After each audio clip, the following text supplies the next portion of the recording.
आगे वाला topic yes बस सर। थोड़ा सा एक कॉन्सेंट्रेशन वाला पैरामीटर है, उससे पहले देख लो कोई डाउट है पूछ लो। मैंने आपको 2 एक्सरसाइज करने के लिए बोला था, एक एक्सरसाइज जो फर्स्ट सेक्शन की थी और जो एक्सरसाइज इस सेक्शन की थी। एक्सरसाइज में कोई डाउट है, कुछ पूछना है जल्दी पूछो, वरना आज कॉन्सेंट्रेशन वाला पैरामीटर भी कंसिडर कर रहे हैं। एक्सरसाइज कंप्लीट करी है कि नहीं करी, हो गई कंप्लीट? बेटा जल्दी बोलो, जल्दी यस टाइम सर। हो। Yes sir sir. और हाँ बेटा बोल। सर मेरे 1-2 क्वेश्चन रह गए थे। कोई बात नहीं, बाकी सब डन है ना? हाँ हाँ उसका सर। डाउट, डाउट दो। सर एक fill in the blank है सर, कौन सा, इसी वाली एक्सरसाइज solution का? of नहीं हाँ बोलो, सर interpretation, हाँ बोलो बोलो। the solution of HCl gas in water conducts electricity because it gas has free ions, because it has free ions. कह रहा है HCl का सॉल्यूशन इलेक्ट्रिसिटी कंडक्ट कर लेता है। ये इंटेक्स क्वेश्चन है, इस वाली एक्सरसाइज का इंटेक्स क्वेश्चन है। क्या solution of HCl gas, E part है फर्स्ट क्वेश्चन का, E part, fill in the blanks. A solution of HCl gas in water conducts electricity because it has free ions, बात खत्म। But a solution sir of HCl ions. gas in but a solution of HCl gas in toluene does not conduct an electric current because it does not has free ions। देखो सीधी सी बात है, कोई भी substance ionise होगा कि नहीं होगा, दिमाग खोल के इस बात को सुनना, कोई भी सब्सटेंस आयनाइज होगा कि नहीं होगा ये डिपेंड करेगा कि आपने सॉल्वेंट क्या लिया है। जैसे वाटर में डालने पर तो HCl आयनाइज हो जाता है, बट अगर सेम HCl को आप किसी नॉन पोलर सॉल्वेंट में डालो, टोलुइन असल में एक दूसरे सॉल्वेंट का नाम होता है, तो जब आप उसको टोलुइन के अंदर डालते हो तो वो आयनाइज नहीं होता। तो यहाँ से आपको एक कंसेप्ट सीखने को मिलता है कि किसी भी सब्सटेंस का आयनाइज होना या ना होना सॉल्वेंट के नेचर पे भी डिपेंड करेगा। ये बात आ रही है समझ में? अगर आप पोलर सॉल्वेंट लोगे तो इट विल गेट आयनाइज्ड, और अगर आप नॉन पोलर सॉल्वेंट लोगे तो आयनाइज नहीं होगा। बात खत्म, ठीक है? और कोई डाउट पूछो, और कोई डाउट बेटा, और कोई डाउट, और कुछ पूछना है?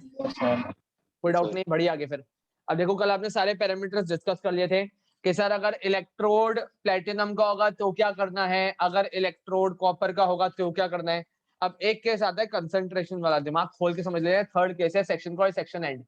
इफेक्ट ऑफ कंसंट्रेशन, हेडिंग डाल दीजिए effect of concentration, effect of concentration of solution.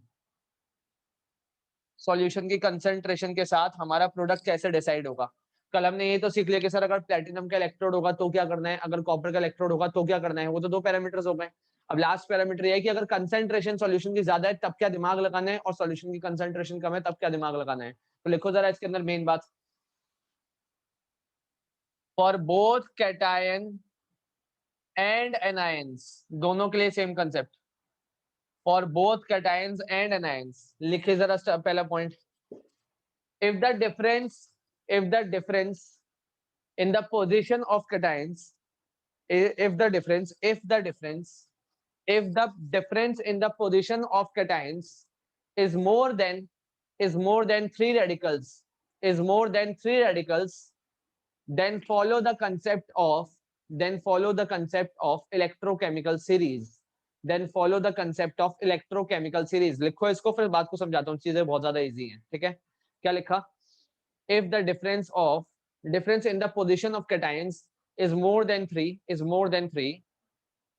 then consider क्या लिखा, consider क्या लिखा आगे, स्टेटमेंट क्या लिखा आपने? then consider, अबे क्या लिखा है आगे, what have you written? consider, आगे बोला था ना भी मैंने, क्या नोट डाउन करा, अनम्यूट करके बोलो। so that follow the concept of then it will follow the concept of electrochemical series।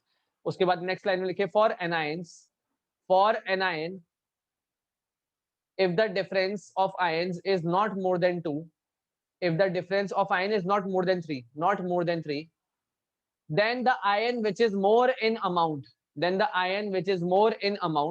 will migrate to anode, or will migrate towards anode। अभी जो बात आपने लिखी है जरा तमीज से बात को सुनिएगा। कैटायंस के केस में कह रहा है कि जो आपके पास पॉसिबल ऑप्शन है कैटायंस के, दिमाग खोल के बात को सुनना, जो आपके पास पॉसिबल ऑप्शंस हैं कैटायंस के, कल तक हमने डिस्कस करा था कि सर 2 कैटायंस होते हैं यूजुअली हमारे पास सॉल्यूशन में, 2 कैटायंस होते हैं, हाँ या ना? तो सर उनमें से अगर उन दोनों की पोजीशन में इलेक्ट्रोकेमिकल सीरीज में, अगर उन दोनों की पोजीशन में 2 या फिर 3 से रेडिकल के ज्यादा का बीच का गैप हो, फॉर एग्जाम्पल बोला आपने सर एक सोडियम प्रेजेंट है और एक हाइड्रोजन प्रेजेंट है, ठीक है जी, कोई दिक्कत तो नहीं है। तो ऐसे केस में आपको क्या करना है, आपको चेक करना है कि दोनों में से किसकी पोजीशन में कितना ज्यादा डिफरेंस है। सोडियम और हाइड्रोजन के बीच में क्या 3 रेडिकल से ज्यादा का गैप है? आपने इलेक्ट्रोकेमिकल सीरीज बनाई हुई है ना, सीरीज क्या कहती है? केदारनाथ का माली आलू जरा फीके सड़े पकाता है। अबे हाँ या ना, यही होती है सीरीज, यस और नो, यस और नो, Yes, sir. Yes, जल्दी sir. जल्दी। और क्या आपको सोडियम के बीच में और हाइड्रोजन के बीच में 3 से ज्यादा रेडिकल्स नजर आ रहे हैं? 3 से ज्यादा रेडिकल्स नजर आ रहे हैं डेफिनेटली। Yes, sir. तो यहाँ पे आप क्या Yes, sir. लॉजिक लगाएंगे? सर जो सीरीज में नीचे आता है वो कैथोड के पास जाएगा, जो सीरीज में नीचे आता है वो कैथोड के पास जाएगा। एनायंस के केस में आपके सिलेबस में थोड़ा सा फ्लॉ है। आपने एनायंस कौन कौन से पढ़े हैं? आपके सिलेबस में लिमिटेड एनायंस है, ज्यादा लंबी सीरीज नहीं है। Sir sulphate, chloride, bromide, iodide और लास्ट कौन सा है? NO3-1। यस और नो, यही है। तो इस केस में अगर डिफरेंस ज्यादा नहीं है, अगर कोई से भी फॉर एग्जांपल एक क्लोराइड आयन आपको गिवन है, एक सल्फेट गिवन है, अच्छा सॉरी एक मिनट, लास्ट में आपका आपने OH हाइड्रोक्साइड है बताया ना था। बस में, OH negative, right right right, nitrate and then hydroxide, last में आपका हाइड्रोक्साइड प्रेजेंट है, पहले नाइट्रेट आ जाएगा फिर हाइड्रोक्साइड आ जाएगा। अगर रेडिकल्स की पोजीशन में 2 या 2 से ज्यादा का गैप नहीं है तो आपको वो कंसेप्ट भूल जाना है कि जो नीचे आता है वो पहले जाएगा, नहीं, जो ज्यादा अमाउंट में है वो माइग्रेट करेगा। सीधा सा फंडा, आप क्या दिमाग लगाएंगे? जो ज्यादा अमाउंट में प्रेजेंट है वो माइग्रेट करेगा। भाड़ में जाने दो कि कौन नीचे ज्यादा प्रेजेंट है। अगर कंसेंट्रेटेड सॉल्यूशन है, आई अगेन रिपीट, अगर कॉन्सेंट्रेटेड सॉल्यूशन है और अगर रेडिकल्स की पोजीशन में ज्यादा गैप नहीं है, फॉर एग्जांपल मैंने बोला कि नाइट्रेट गिवन है और हाइड्रोक्साइड गिवन है, आपको नाइट्रेट गिवन है और हाइड्रोक्साइड गिवन है, और इनकेस अगर क्लोराइड और हाइड्रोक्साइड का भी कंपैरिजन होता है तो जिसकी कॉन्सेंट्रेशन ज्यादा है, देखना जरा अच्छे से, जिसकी कॉन्सेंट्रेशन ज्यादा होगी वो माइग्रेट करेगा, भले ही वो ऊपर हो चाहे वो नीचे हो। आई अगेन रिपीट, जिसकी कॉन्सेंट्रेशन ज्यादा होगी वो माइग्रेट करेगा, भले ही वो ऊपर हो या फिर नीचे हो। इस बात को एक एग्जांपल से समझते हैं। आपके सिलेबस में एक टेबल दे रखा है, मैंने कल भी बताया था, वो ग्रीन वाला टेबल देखो जरा, मिल गया? ग्रीन वाला टेबल आपको बताया था, अभी दिखाई दे रहा है? क्विकली रिस्पॉन्ड करा करो, टाइम मत खराब Yes, करा sir. करो मिल क्लास में। गया। हाँ, Yes, अब sir. उसमें आप जरा देखो, लास्ट केस है सोडियम क्लोराइड कॉन्सेंट्रेटेड फॉर्म में, किस फॉर्म में प्रेजेंट है? कॉन्सेंट्रेटेड फॉर्म में। पहले कॉपी में लिखो कि अगर कॉन्सेंट्रेटेड सॉल्यूशन है, कॉन्सेंट्रेट का मतलब थोड़ा बहुत तो पानी होगा, थोड़ा बहुत तो पानी होगा ना, जितना मर्जी कर लो। कॉन्सेंट्रेटेड सॉल्यूशन का मतलब क्या होता है उत्कर्ष? कॉन्सेंट्रेटेड सॉल्यूशन का मतलब क्या होता है? What do you understand by the term concentrated solution of sodium chloride? Sir, less water, more solid. Less water more solute, but water होगा तो सही ना, होगा तो जरूर। कैटायंस में चॉइस लिखो और एनायंस में क्या क्या चॉइस है वो भी लिखो। कैटायंस में आपके पास क्या ऑप्शन है और एनायंस में आपके पास क्या ऑप्शन है, just note it down in copy. Book में मत देखना, पहले बोल रहा हूँ, एक काम करो, पहले तीनों बच्चे अपनी वीडियोस ऑन करो जल्दी, quickly, without wasting any time, अपनी वीडियोस ऑन करो क्विकली क्विकली, फटाफट से, जल्दी से, कीप योर वीडियोस ऑन, जल्दी जल्दी जल्दी, टाइम वेस्ट नहीं करना है।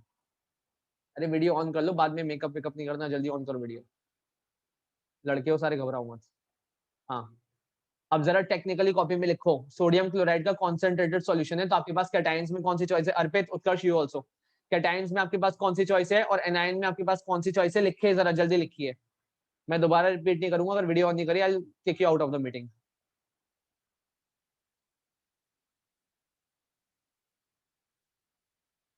कैटायंस में कौन सी चॉइस है लिखिए और एनायंस में कौन सी चॉइस है लिखिए, जल्दी लिखिए। लिख लिया? कैटायन में कौन सी चॉइस है बताओ मुझे, कैटायंस में कौन सी चॉइस है? Sir, Na plus and H plus. Agree, sodium and hydrogen, पक्का? क्या इन दोनों के पोजीशन में, क्या इन दोनों के पोजीशन में 3 से ज्यादा रेडिकल्स का गैप है? क्या इनकी पोजीशन में 3 से ज्यादा Yes, रेडिकल्स sir. का? Yes sir. तो कौन जाएगा कैथोड के पास? कौन जाएगा कैथोड के पास? कौन सा आयन मूव करेगा? Sir, जस्ट अभी बताएं, hydrogen. हाइड्रोजन जाएगा, पक्का? इधर देखो मेरी तरफ, जस्ट अभी बोला है अगर आपके रेडिकल्स के बीच में 3 रेडिकल से ज्यादा का गैप हो तो आपको इलेक्ट्रोकेमिकल सीरीज का कंसेप्ट लगाना है कि सर जो नीचे प्रेजेंट होगा वो कैथोड की तरफ माइग्रेट करेगा। आई अगेन रिपीट कि जो भी 2 रेडिकल्स हैं अगर सीरीज में उन दोनों के बीच में 3 से ज्यादा रेडिकल्स का आपको गैप नजर आ रहा है तो बाय डिफॉल्ट जो सीरीज में नीचे है वो कैथोड के पास जाएगा। तो कैथोड के पास कौन सा आयन माइग्रेट करेगा अनंत? कौन सा आयन माइग्रेट करेगा?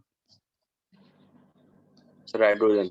हाइड्रोजन। हाइड्रोजन के रिडक्शन की इक्वेशन, हाइड्रोजन के रिडक्शन की इक्वेशन बनाई कॉपी में, क्या बनती है? कल ही सिखा दिया कि हाइड्रोजन H पॉजिटिव जाएगा, इलेक्ट्रॉन गेन करेगा, H एटम बनाएगा और 2 H एटम मिलकर हाइड्रोजन गैस बनाएंगे। लिखिए जरा कॉपी में, नोट इट डाउन, इक्वेशन बनाइए, बैलेंस इक्वेशन।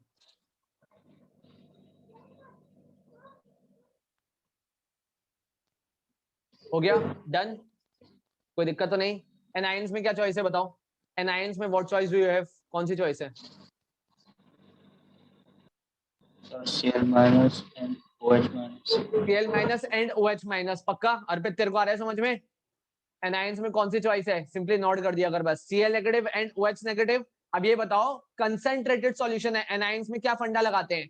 कंसंट्रेटेड सॉल्यूशन है तो out of Cl negative and out of OH negative amount किसका ज्यादा होगा? ऊपर नीचे से कोई मतलब नहीं है, अमाउंट किसका ज्यादा होगा? अमाउंट किसका ज्यादा होगा? सोचो, दिमाग लगाओ। अबे बीकर के अंदर देखो जरा बोर्ड की तरफ, बीकर के अंदर सोडियम क्लोराइड प्रेजेंट है, मतलब सर Na पॉजिटिव आयन है, Cl नेगेटिव आयन है, H पॉजिटिव आयन है, OH नेगेटिव आयन प्रेजेंट है, राइट है, कोई दिक्कत तो नहीं।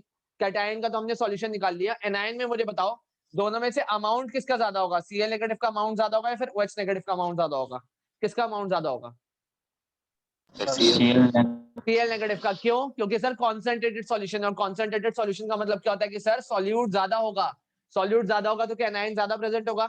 अबे पक्का कंफर्म बोलो, एनायन ज्यादा प्रेजेंट होगा, और जो ज्यादा प्रेजेंट है कंसेंट्रेटेड में, जो ज्यादा प्रेजेंट है वो एनोड की तरफ जाएगा, तो क्लोराइड जाएगा। Although I again repeat, although OH negative नीचे आता है सीरीज में, बट कंसेंट्रेटेड में एनायन में आप क्या दिमाग लगाएंगे? सर जिसका अमाउंट ज्यादा है दैट विल माइग्रेट, जिसका अमाउंट ज्यादा है that will migrate towards anode. बनाइए इसकी इक्वेशन, क्या बनेगी? बनाइए इक्वेशन, और जल्द थोड़ा एक्टिव रहा करो, इतना स्लो मत चला करो। क्या करेगा क्लोराइड? क्या करने जाएगा? इलेक्ट्रॉन गेन करने जाएगा, इलेक्ट्रॉन लूज करने जाएगा? गेन करने और लूज करने।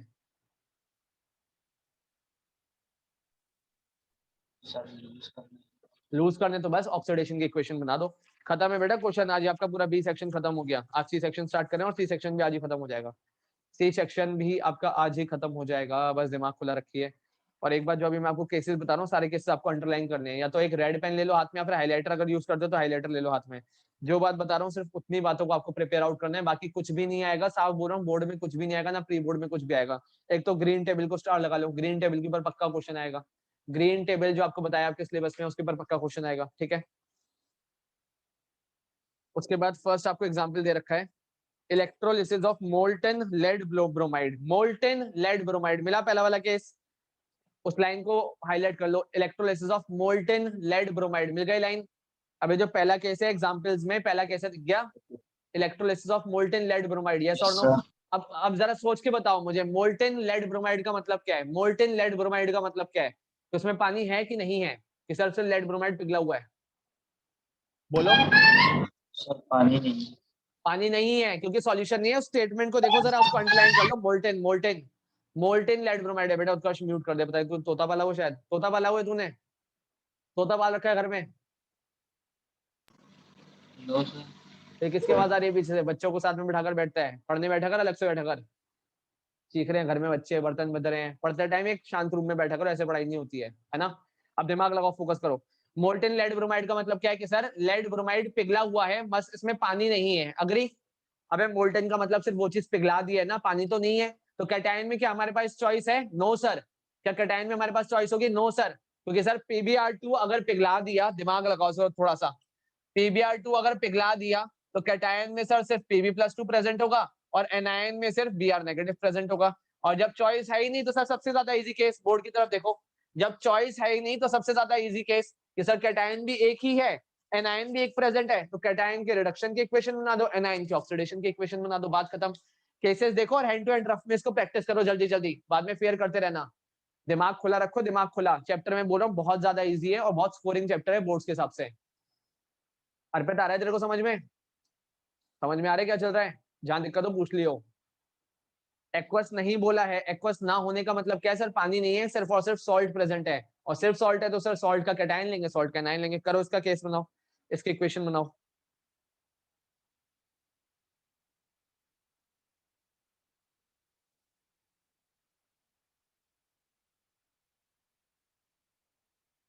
मेरे बेटे लेड की रिडक्शन की इक्वेशन बनानी है, ब्रोमाइड के ऑक्सीडेशन की बनानी है। रिडक्शन का मतलब होता है गेन ऑफ इलेक्ट्रॉन। इतना क्या सोच रहे हो? कैथोड पे क्या होगा? नहीं आया तो देखो जरा, इतना टाइम थोड़ी लगता है। कैथोड पर क्या होगा? रिडक्शन, तो Pb+2 जाएगा, क्या करेगा जाकर? गेन करने जाएगा, लूज करने जाएगा? कैथोड पे गेन करने जाएगा, लूज करने जाएगा? जल्दी बोलो, गेन और लॉस?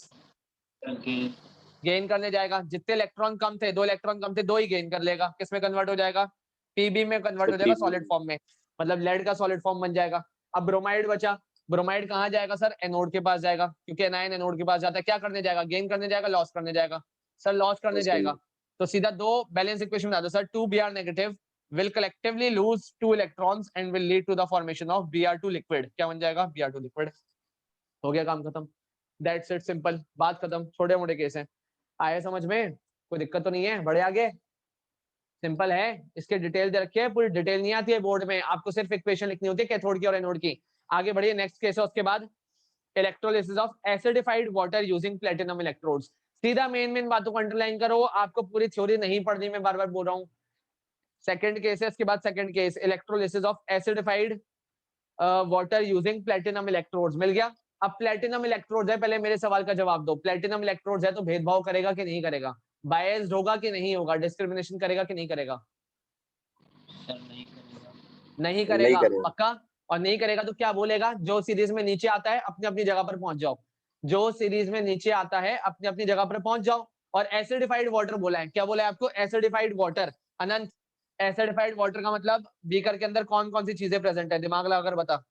बीकर में क्या क्या प्रेजेंट है? एसिडिफाइड वाटर है तो पानी तो पक्का होगा ही होगा, और साथ में कोई ना कोई एसिड का सोर्स होगा, कोई ना कोई एसिड का सोर्स होगा, श्योर। सर तभी dilute acidified water. H2SO4। Dilute H2SO4, चल तेरी बात मान ली, डाइल्यूट H2SO4, वैसे हम कोई भी एसिड ले सकते हैं। एक बात बुक में दे रखी है, उसको हाईलाइट कर लीजिए, ग्रीन में दे रखी है, as dilute sulphuric acid catalyse this ionisation, hence acidified water is considered as an example of catalysis. क्योंकि H2SO4 यहाँ पे क्या काम कर रहा है, रिएक्शन को कैटलाइज करने का, मतलब रिएक्शन की स्पीड को बढ़ा देना। रिएक्शन की स्पीड बढ़ा देना मतलब उसके आयनाइजेशन के प्रोसेस को बढ़ा देना। अब जरा देखो, कैटायंस में हमारे पास क्या ऑप्शन होंगे? वाटर से कौन सा कैटायन आता है? वाटर से कौन सा कैटायन आता है, दिमाग लगाकर बताओ। H पॉजिटिव आता है। और सर एसिड से भी H पॉजिटिव आएगा, तो कैटायन में तो कोई चॉइस है ही नहीं है। अबे हाँ या ना? वाटर से भी H पॉजिटिव आएगा और एसिड से भी H पॉजिटिव आएगा। सर H पॉजिटिव के अंदर कैटायन में तो हमारे पास चॉइस ही नहीं है। बट एनायन में हमारे पास चॉइस है। वाटर से कौन सा एनायन आएगा? OH negative. वाटर से कौन सा एनायन आएगा? OH negative. और सल्फ्यूरिक एसिड से कौन सा एनायन आएगा? कौन सा आएगा? SO4 2-। बात खत्म हो गई। अब आपने बोला सर इलेक्ट्रोड तो बना हुआ है प्लेटिनम का, तो भेदभाव करेगा नहीं, तो कैथोड पे कर लो अपने आप। कैथोड पे आपके पास कोई चॉइस नहीं है, रिडक्शन करवा दो हाइड्रोजन का। हाइड्रोजन रिड्यूस होगा तो क्या बनेगा सर? 2H पॉजिटिव के आयन 2 इलेक्ट्रॉन गेन करेंगे और किस में कन्वर्ट हो जाएंगे? हाइड्रोजन गैस में। किस में कन्वर्ट हो जाएंगे? हाइड्रोजन गैस में। हाँ या ना? यस और नो? कल भी डिस्कस कर चुके हैं, बहुत बच्चों वाला केस है, बस दिमाग खुला रखा करो अपना। और ये प्रैक्टिस करनी है आपको, खुद घर पे लिख लिख के, खुद घर पे लिख लिख के प्रैक्टिस करनी है अपने आप। ये सारे एग्जांपल्स आपने देखे, ये केस है, इसके लिए इक्वेशन बनाओ, कैटायन लिखो, एनायन लिखो, कैथोड लिखो, एनोड लिखो, लास्ट में क्लोजिंग स्टेटमेंट, बात खत्म। एनोड में क्या चॉइस है? एनोड में से दोनों में से कौन जाएगा बताओ? क्योंकि डाइल्यूट है ना, डाइल्यूट, तो डाइल्यूट में तो सोचना नहीं होता, कौन जाएगा? सीरीज देखो, बताओ कौन जाएगा? अबे कौन जाएगा? सल्फेट OH जाएगा, जाएगा। हाइड्रोक्साइड जाएगा, OH नेगेटिव जाएगा। और OH नेगेटिव की इक्वेशन हम कल सीख चुके हैं। OH नेगेटिव क्या करेगा? 3 स्टेप में काम करेगा सर। माइनस इलेक्ट्रॉन देकर किस में कन्वर्ट हो जाएगा? OH में। फिर 2 OH से क्या बन जाएगा? 2 OH से क्या बन जाएगा सर? एक सर बनेगा वाटर 2H2। मॉलिक्यूल और साथ में बनेगा एक नेसेंट ऑक्सीजन, और वो दोनों नेसेंट ऑक्सीजन आपस में मिलकर किसका फॉर्मेशन कर लेंगे? ऑक्सीजन गैस का। किसका फॉर्मेशन कर लेंगे? ऑक्सीजन गैस का। That's it. तो चीजें टफ नहीं है, मैं फिर बोल रहा हूँ चीजें टफ नहीं है, बस चीजें प्रैक्टिस मांगती हैं। आप एक बार प्रैक्टिस करना शुरू कर देंगे तो इट्स क्वाइट इजी, बात खत्म हो गया। ये वाला केस भी हो जाएगा, ये वाला केस भी हो जाएगा। नेक्स्ट आगे बढ़िए, उसके बाद थर्ड केस पे आओ। थर्ड केस पे आओ। थर्ड केस कौन सा है? Electrolysis of copper sulphate solution using platinum anode and copper और प्लेटिनम कैथोड। मतलब पहले केस में आपने प्लेटिनम लिया है, अब प्लेटिनम का इलेक्ट्रोड है, दिमाग लगाओ जरा। प्लेटिनम का इलेक्ट्रोड है तो बायस्ड होगा या फिर अनबायस्ड होगा? डिस्क्रिमिनेशन करेगा कि नहीं करेगा? हाँ या ना? सर नहीं नहीं करेगा। करेगा। बस बात खत्म हो गई, नहीं करेगा। तो सर कैटायंस में चॉइस लिखो जल्दी, कॉपी में कैटायंस में चॉइस लिखो। Aqua solution of copper sulphate, aqua solution of copper sulphate.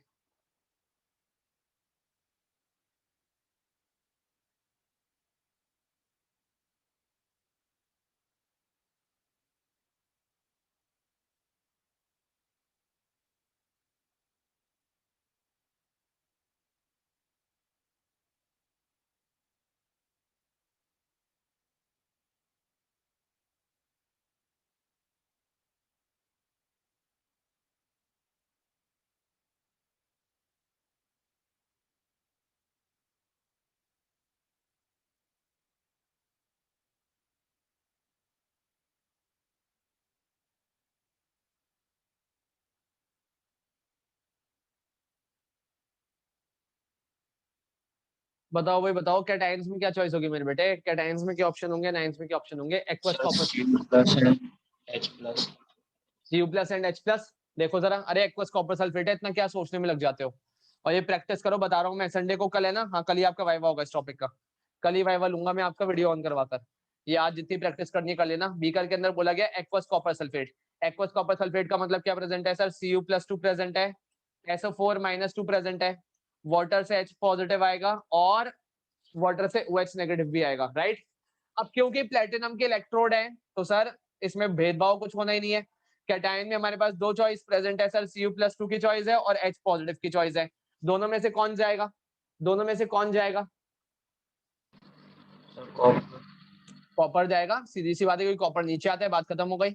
Series जिसको याद नहीं है, मैं साफ बोल रहा हूँ, उसको कुछ नहीं हो सकता। जिसको सीरीज याद नहीं है, और कल मैंने ट्रिक बता दी थी, तो उसके बिना तो कुछ नहीं होने वाला, ध्यान रख लेना, वरना फंसते रहोगे, चीजों को रटते रहोगे।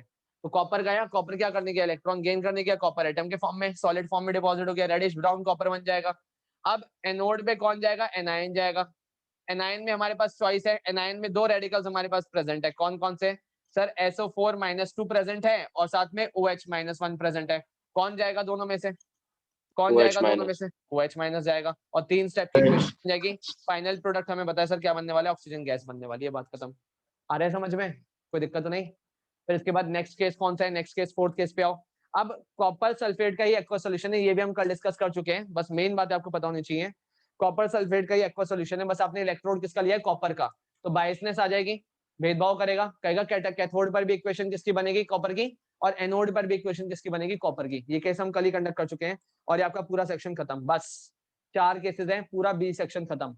डायरेक्टली मैं आपको बोल रहा हूँ, बहुत स्कोरिंग पार्ट है, आपको 3 नंबर बड़े आसानी से बोर्ड में लेकर चला जाएगा, आपको सिर्फ और सिर्फ इक्वेशन लिखकर आनी है। अब आ जाओ नेक्स्ट सेक्शन पे, ये आपकी एक्सरसाइज इंडेक्स क्वेश्चन है, आपका होमवर्क है पूरा आज का। अब उसके बाद आ जाओ इलेक्ट्रोप्लेटिंग पे, 3 सेक्शन है, एप्लीकेशंस। हेडिंग है उसको अंडरलाइन करो सर, एप्लीकेशंस ऑफ इलेक्ट्रोलिसिस। की इलेक्ट्रोलिसिस को हम डे टू डे लाइफ में कहाँ इंप्लीमेंट करते हैं? हमारी डे टू डे लाइफ में इलेक्ट्रोलिसिस कहाँ इस्तेमाल होता है? क्योंकि पढ़ाई कर रहे हो तो ये भी तो समझ में आना चाहिए कहाँ पे यूज होता है। तो 3 जगह है, उसको मार्क करो। इलेक्ट्रोप्लेटिंग विद मेटल्स में, इलेक्ट्रो रिफाइनिंग ऑफ मेटल्स में, एंड एक्सट्रैक्शन ऑफ मेटल्स में। इन तीनों को पहले मतलब समझिए, मतलब क्या होता है। इलेक्ट्रोप्लेटिंग का मतलब समझो जरा। आप में से किस किसने सुना हुआ है कि सर चांदी के ऑर्नामेंट्स के ऊपर सोने का पानी चढ़वा देते हैं कुछ लोग, मतलब फ्रॉड करते हैं कि दिखाने के लिए कि हमने सोना पहना हुआ है। अब सोना तो बहुत महंगा आता है, तो करते क्या सर, चांदी के ऑर्नामेंट्स खरीद लेते हैं, सोने जेवरात वगैरह सब कुछ खरीद लेते हैं चांदी के, उसके बाद सोने का पानी चढ़वा देते हैं। सुना हुआ है किसी ने? सुना है आप में से किसी ने कि हाँ सर सोने का पानी चढ़ जाता है, उसके ऊपर सोने की कोटिंग हो जाती है? तो उसी प्रोसेस को बोलते हैं इलेक्ट्रोप्लेटिंग। दिमाग लगाकर खोलकर जरा सोचो, प्लेटिंग का मतलब क्या होता है? एक मेटल के ऊपर दूसरे मेटल की कोट के लगा देना, एक मेटल के सरफेस के ऊपर दूसरे मेटल की कोट लगा देना इज नोन एज इलेक्ट्रोप्लेटिंग, हम यहाँ पे इस्तेमाल करेंगे। दूसरा प्रोसेस है उसके बाद electro refining of metals, star लगा लो इसके ऊपर, सबसे ज्यादा इंपॉर्टेंट यही है। इलेक्ट्रो रिफाइनिंग ऑफ मेटल्स, सबसे ज्यादा इंपॉर्टेंट कंसेप्ट यही है। इलेक्ट्रो रिफाइनिंग ऑफ मेटल्स का मतलब क्या होता है? What do you understand by the term refining? मुझे बताओ, रिफाइनिंग का मतलब क्या होता है? क्या इस टर्म से आपको क्या मतलब समझ में आता है? रिफाइनिंग से क्या मतलब समझ में आता है? उसके ब्रैकेट में साइड में लिख लो, टाइम मत वेस्ट करो। Converting impure into pure, electro refining के ही ब्रैकेट में लिख लो, converting impure into pure. Impure चीज को प्योर में कन्वर्ट करना, इम्प्योर को प्योर में कन्वर्ट करना, इम्प्योर को प्योर में, ठीक है। और इलेक्ट्रोप्लेटिंग में लिखो coating one metal with another metal. Electroplating के ब्रैकेट में लिखो coating one metal with another metal, coating one metal with another metal, ठीक है जी, कोई दिक्कत तो नहीं। और लास्ट में उसके बाद एक्सट्रैक्शन ऑफ मेटल्स। आपने ज्योग्राफी में पढ़ा होगा कि जो हमारे मेटल्स होते हैं वो अर्थ के क्रस्ट में मिलते हैं, किस फॉर्म में? ओर और मिनरल्स के फॉर्म में। यस और नो? अबे सुना हुआ ये कि जो मेटल्स होते हैं अर्थ के क्रस्ट में होते हैं। Yes, अब sir. अर्थ के क्रस्ट में से इनको खोद के बाहर निकालना क्या कहलाता है? Extraction of metals. तो जब इलेक्ट्रिसिटी का इस्तेमाल कर दिमाग खोल के बात को सुनो, जब इलेक्ट्रिक करंट का या फिर इलेक्ट्रिसिटी का इस्तेमाल कर अर्थ के क्रस्ट में से खोद के निकाले गए मेटल्स को उनकी ओर में से अलग करने का जो प्रोसेस होता है, और समझते हो ना?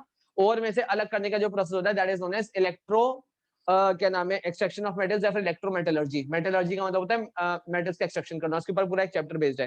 लेकिन सबसे ज्यादा इंपॉर्टेंट कंसेप्ट कौन सा है मैं आपको पहले ही बता रहा हूँ, इलेक्ट्रो रिफाइनिंग ऑफ मेटल्स, ठीक है। सबसे ज्यादा इंपॉर्टेंट कंसेप्ट ये है। अब आगे मैं आपको आज बढ़ा नहीं रहा, मैं बस जनरल इंट्रो आपको दे दिया है। मजे की बात, जो आपका इलेक्ट्रो रिफाइनिंग या फिर इलेक्ट्रो प्लेटिंग वाला कंसेप्ट है वो बिल्कुल एग्जैक्टली बेस्ड है जो हमने कॉपर वाला केस पढ़ा है, जिसमें कॉपर के अंदर बाइजनेस आ जाती है। कॉपर में बाइजनेस आ जाएगी, जैसे वो वाला केस मैं आपको करवा देता हूँ। आज जो जरा टॉपिक पे आप इलेक्ट्रो रिफाइनिंग में, इलेक्ट्रोलिटिक रिफाइनिंग ऑफ मेटल, सिर्फ एक सेक्शन में आज करा रहा हूँ, तीनों नहीं करवाऊंगा। इलेक्ट्रोलिटिक रिफाइनिंग टॉपिक 6.9.2, 6.9.2 मिल गया? मिला कि नहीं मिला? जल्दी बोलो, मिला कि नहीं मिला? Yes, sir. हाँ अब देखो जरा बोर्ड की तरफ, करते क्या है इलेक्ट्रोलिटिक रिफाइनिंग के अंदर सर, इम्प्योर कॉपर को प्योर कॉपर में कन्वर्ट करना है। आई अगेन रिपीट, आपका मोटिव क्या है, आपको इम्प्योर कॉपर को किस में कन्वर्ट करना है, प्योर कॉपर में कन्वर्ट करना है। तो आप एक बड़ा सा इम्प्योर कॉपर का ब्लॉक लेते हो, ध्यान रखना इम्प्योर कॉपर का जो ब्लॉक होता है वो काफी बड़ा होता है, बड़ा सा इम्प्योर कॉपर का ब्लॉक लेते हो, बहुत बड़े साइज का इम्प्योर कॉपर का ब्लॉक लिया जाता है और जिसको हम कनेक्ट करवा देते हैं, मतलब इस तरीके से कनेक्ट करते हैं कि इट बिहेव्स एज एनोड, किसकी तरह बिहेव करेगा, एनोड की तरह बिहेव करेगा। फिर एक हम प्योर कॉपर की स्ट्रिप, क्योंकि हमारे पास जब हम इंडस्ट्रियल लेवल पर करवा रहे हैं हमारे पास कॉपर की बहुत सारी होती है, तो हम एक बहुत ज्यादा थिन कॉपर की स्ट्रिप को प्योर कॉपर के फॉर्म में लेते हैं। दिमाग खोल के बात को सुनिएगा, और इसको हमने कैथोड बना दिया, इसको हमने क्या बना दिया, कैथोड बना दिया। बात आ रही है समझ में, दिमाग खोल लो तमीज से, चीजें जल्दी समझ में आएंगी। आपको कॉपर की रिफाइनिंग करनी है, मतलब गंदे कॉपर को, मतलब ऐसा कॉपर जिसमें इम्प्योरिटीज मिली हुई है, उस कॉपर को आप ऐसे कॉपर में कन्वर्ट करना चाहते हो जो प्योर कॉपर में बन जाए। सेम काम हम गोल्ड के लिए भी कर सकते हैं, सेम काम हम सिल्वर के लिए भी कर सकते हैं, ठीक है। क्योंकि अर्थ के क्रस्ट में से जब कॉपर को निकाला जाता है तो वो इम्प्योर फॉर्म में होता है, उसके साथ इम्प्योरिटीज एसोसिएटेड होती हैं। तो इम्प्योर कॉपर को आपने एनोड बना दिया और प्योर कॉपर को आपने कैथोड बना दिया। इतनी बात आ गई समझ में। अब साथ के साथ आप करते क्या हो, इस बीकर के अंदर कॉपर सल्फेट का एक्वा सॉल्यूशन लेते हो। क्या लेते हो, कॉपर सल्फेट का एक्वा सॉल्यूशन। तो जरा सोच के बताओ, क्या ये aqua solution of copper sulphate का ही इलेक्ट्रोलिसिस हो गया यूजिंग कॉपर इलेक्ट्रोड्स, हाँ या ना। क्या ये एक तरीके से वही वाला केस है, क्या वही वाला केस है बेटे, एक्वा कॉपर सल्फेट का aqua solution with copper electrodes. तो क्या होगा यहाँ पे, बाइसनेस होगी कि नहीं होगी, बाइसनेस आ जाएगी कि नहीं आ जाएगी, यस और नो। Yes sir. तो कैथोड पर किसकी रिएक्शन होगी, जल्दी बोलो, कैथोड पर किसकी रिएक्शन होगी। यहाँ पे लिख दे रहा हूं मैं, ये इम्प्योर कॉपर है, ये प्योर कॉपर है, बट है दोनों इलेक्ट्रोड्स कॉपर के। कैथोड पर किसकी रिएक्शन होगी, किसकी रिएक्शन होगी बेटा, रिडक्शन। अरे भाई होगा कौन जाएगा, क्योंकि हमारे पास कैटायंस में तो दो ऑप्शन है ना, Cu+2 भी हमारे पास ऑप्शन है और H पॉजिटिव भी ऑप्शन है, जाएगा कौन, जाएगा कौन, अरे जाएगा 2+2 जाएगा, क्योंकि अभी बता दिया सर जब कॉपर के इलेक्ट्रोड दिए तो कॉपर को फेवर करेगा। तो Cu+2 इलेक्ट्रॉन और किस में कन्वर्ट हो जाएगा, कॉपर एटम के फॉर्म में डिपॉजिट हो जाएगा। दिमाग खोल के बात को सुनो, मतलब सॉल्यूशन के अंदर जो क्यूप्रिक आयंस हैं, छोटे छोटे क्यूप्रिक आयंस प्रेजेंट होंगे, ये कैथोड पर जाएंगे और इलेक्ट्रॉन्स गेन कर कर वहीं पे डिपॉजिट हो जाएंगे। क्या हो जाएंगे, वहीं पे डिपॉजिट होना स्टार्ट हो जाएंगे, मतलब एटम के फॉर्म में वहां पे इकट्ठे हो जाएंगे, जमना या फिर इकट्ठा होना स्टार्ट हो जाएंगे, ठीक है। They will start depositing on the thin copper cathode. अब एनोड पर किसकी रिएक्शन होगी, एनोड पर किसकी रिएक्शन होगी, जल्दी बोलो।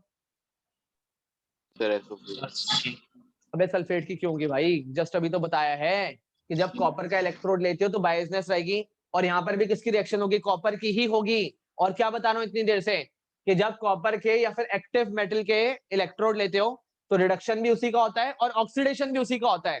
ये बात आ रही है समझ में, रिडक्शन भी उसी का होता है, ऑक्सीडेशन भी उसी का होता है। मतलब सर यहाँ पे जो कॉपर के एटम्स हैं, कल भी तो एक केस डिस्कस करा है, यहाँ पे जो कॉपर के एटम्स प्रेजेंट है ये अपने इलेक्ट्रॉन्स यहीं पे छोड़ देंगे और सॉल्यूशन में चले जाएंगे, किस फॉर्म में, सॉल्यूशन में चले जाएंगे किस फॉर्म में, क्यूप्रिक आयंस के फॉर्म में, हाँ या ना। तो ये कॉपर एटम -2 इलेक्ट्रॉन अपने 2 इलेक्ट्रॉन यहीं पे छोड़ देंगे इलेक्ट्रोड पर और सॉल्यूशन में चले जाएंगे in the form of Cu+2 ion. अब आपके दिमाग में शायद डाउट आ सकता है कि सर ये हो क्या रहा है, इधर डिपॉजिट हो रहे हैं इधर में से निकलते जा रहे हैं, तो ऐसे में हो क्या रहा है। असल में हो ये रहा है कि ये जो पूरा जो आपको ब्लॉक नजर आ रहा है ना कॉपर का, इसमें सिर्फ कॉपर नहीं है, इसमें इम्प्योरिटीज भी हैं। दिमाग खोलो जरा, इसमें कार्बन भी हो सकता है, इसमें मिट्टी भी हो सकती है, सब कुछ हो सकता है। तो आप सिंपली कर क्या रहे हो कि यहाँ से कॉपर के आयंस को इसमें से बाहर निकाल रहे हो, मतलब गंदगी में से कॉपर के आयन को आप बाहर निकाल रहे हो और वो कॉपर के आयंस को आप कहाँ डिपॉजिट करवाते जा रहे हो, कैथोड के पास। तो धीरे धीरे जैसे जैसे टाइम बीतता जाएगा ये कॉपर की स्ट्रिप क्या होती जाएगी, थिक होती जाएगी, क्योंकि यहाँ पे प्योर कॉपर डिपॉजिट होता जा रहा है। कैसा कॉपर, प्योर कॉपर डिपॉजिट होता जा रहा है। और ये स्ट्रिप कैसी होती जाएगी, ये वाली स्ट्रिप कैसी होती जाएगी, अरे दिमाग तो लगाओ थोड़ा, थिन, क्योंकि यहाँ से कॉपर एटम्स निकल रहे हैं, यहाँ से कॉपर एटम्स निकल निकल कर यहाँ पे जाकर डिपॉजिट हो रहे हैं। इसी को बोलते हैं इलेक्ट्रोलिटिक रिफाइनिंग। तो असल में जो आपने कॉपर वाला केस पढ़ा है वही इलेक्ट्रोलिटिक रिफाइनिंग का कंसेप्ट है। अब देख लेना, इसको पढ़ लेना, मेन आपको कैथोड की इक्वेशन लेनी है, पहले पढ़ो उसमें क्या लिखा है। ये कैथोड किसका बना है, प्योर कॉपर, ध्यान रखिएगा प्योर कॉपर। जिसकी भी आपको रिफाइनिंग लेनी है दिमाग खोल के इस बात को सुन लो और चाहो तो कहीं पे लिख लो, the metal to be refined, the metal to be refined is taken in the form of pure form, pure cathode. The metal to be refined is taken in the form of pure cathode. मतलब जिसकी भी आपको refining करवानी है उसका एक pure form में cathode बना देते हैं। And the same impure metal and the same metal in impure form, ऐसे लिखो, and the same metal in impure form is connected to anode, is connected to anode, बात खत्म। प्योर मेटल को आप पतली स्ट्रिप लेते हो, उसको आप कैथोड बनाते हो, और जो गंदा मेटल है जिसमें से आप इंप्योरिटीज के अलावा मेटल को बाहर निकालना चाहते हो, उसको आप एनोड बनाते हो। तो धीरे धीरे हो क्या रहा है, जरा दिमाग लगाओ, थोड़ा सा दिमाग लगाओ, कोई बहुत टफ बात नहीं है। यहाँ से आपके मेटल के आइटम सॉल्यूशन में जा रहे हैं और यहाँ पे जाकर डिपॉजिट हो रहे हैं, तो गंदगी पीछे रह जाएगी, सारी इंप्योरिटीज इसी में रह जाएंगी, और यहाँ से मेटल आइटम्स निकलते जाएंगे, सॉल्यूशन में जाएंगे और जाकर यहाँ पे डिपॉजिट हो जाएंगे। तो ये आपको प्योर फॉर्म में कॉपर मिल जाएगा, और इम्प्योर कॉपर आपका जो गंदी मिट्टी वगैरह प्रेजेंट है वो उसी इलेक्ट्रोड में रह जाएगी। आ रहा है समझ में? तो इस केस को पूरा पढ़ना, इलेक्ट्रोमेटलर्जी में आपको कल समझा दूंगा, वो बहुत ज्यादा टफ बात नहीं है। और बस एक केस और बचेगा, electroplating, then chapter is done, हो गया पूरा चैप्टर। और कल आपका वाइवा होगा, मैं पूरा बी सेक्शन पूछूंगा, और मुझे आज ही कॉपी में आपके लिखे हुए चाहिए सारे कॉन्सेप्ट्स कि सर अगर ये वाला होता है, ऐसा एक्वा सॉल्यूशन होता है तो ये बनेगा, ये वाला केस होगा तो ये होगा। लिमिटेड आपकी कॉपी में 4-5 केस है जो आपको मैंने बताया है, इलेक्ट्रो क्या नाम है वाला प्रोसेस, इलेक्ट्रोलिसिस वाला प्रोसेस, उसमें 4-5 केस है। तो आप कॉपी में तमीज से याद करके इसको लिखोगे, और समझ के, रटना भी नहीं है, you have to simply just understand the concepts कि उसके अंदर क्या क्या प्रोसेस हो रहे हैं। आ रही बात समझ में? चलो, this is all for today.